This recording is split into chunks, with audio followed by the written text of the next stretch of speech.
I warned her not to get the surgery. Okay. She laughed in my face and said men lined up for her now, that I wasn't in her league anymore. A year later, she was sitting outside my shop, crying, asking me for help. And I had the choice to walk away. My name's Jonas, 33, a carpenter and small business owner in Savannah, Georgia. I was with Karina, 31, a waitress with dreams of modeling. We met when I built a custom bar for the restaurant where she worked. She was shy then, full of warmth. We didn't have much, but we had each other. Friday nights were pizza on the couch. Sundays were walks by the river, her head on my shoulder. She'd talk about saving up for school, and I'd tell her I'd build her a photography studio one day. But as social media became her world, she started following influencers who flaunted luxury, trips, and perfect bodies. The woman who used to talk about simple joys began talking about levels and status. Karina started skipping our Sunday walks. She was always at the gym or meeting new people. She'd get dressed up, but never tell me where she was going. One night she came home late, her phone buzzing constantly.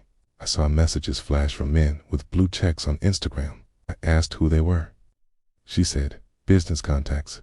Then came the surgery talk. She said if she had a better body, she'd finally be seen and get modeling gigs. I told her she was already beautiful and that surgery could change her, even risk her health. She snapped, "You just don't want me to outgrow you." Within months, she had saved, borrowed, and gone out of state for the procedures.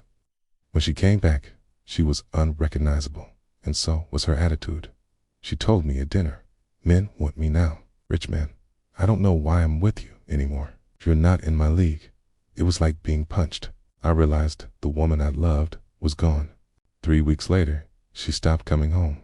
Her Instagram showed her at rooftop parties, on yachts. One photo cut deep. Karina on a weekend getaway, draped over a man twice her age, captioned, "Leveled up." I didn't confront her. I quietly moved out of our apartment and back into my workshop. I blocked her on everything. Months passed. I threw myself into my carpentry. A local boutique hired me to design an entire storefront, and then another client came. My work went viral on TikTok. I hired 2 assistants. For the first time, I wasn't just surviving, I was thriving. Then, one rainy Thursday evening, as I locked up the shop, I saw a familiar figure sitting on the curb.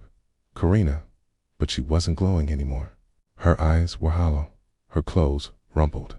She whispered, "Jonas, can we talk?" She told me her rich man had used her, ghosted her.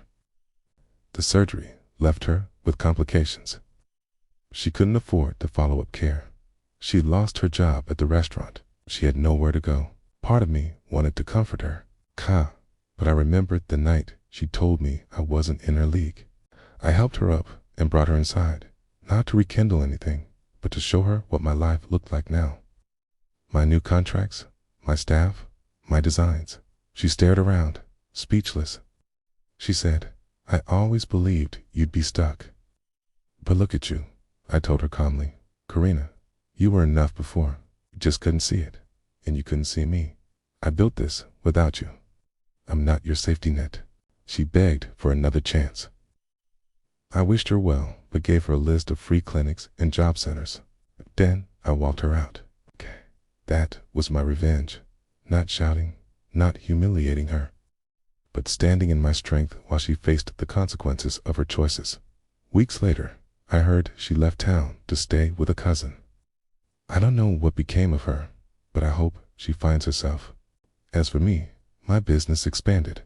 I bought a small house, and for the first time, I felt light, not bitter. When someone doesn't value you, don't beg them to. Walk away. Build your life. True power is becoming the person they regret losing, not the one who regrets losing them. If you've ever felt undervalued or left behind, remember this story. And subscribe to SilkMirror for more real-life stories of resilience and transformation.